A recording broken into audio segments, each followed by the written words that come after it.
და არა, ამ ქვეყნებს შორის არ არის საქართველო. ძველ ნორვეგიულ ენაზე სვალბარდი ცივ სანაპიროს ნიშნავს, რაც ვფიქრობ ნამდვილად შეესაბამება იმ ადგილს, რომლის ტერიტორიის 60% ყინულითაა დაფარული. სვალბარდზე ცხოვრება უკიდურესად რთულია.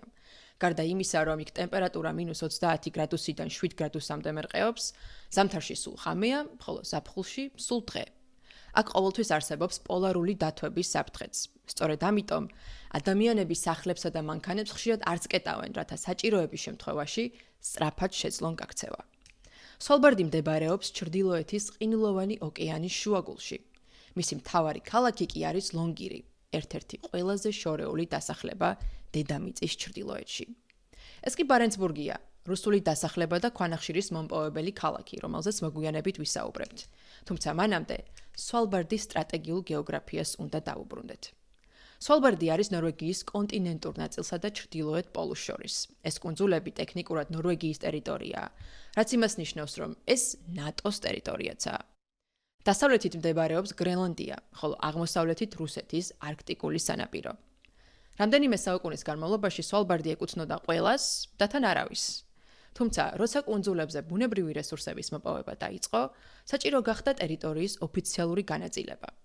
ქვეყნები ითხოვდნენ მიწებს, მუშები კი უფლებებს.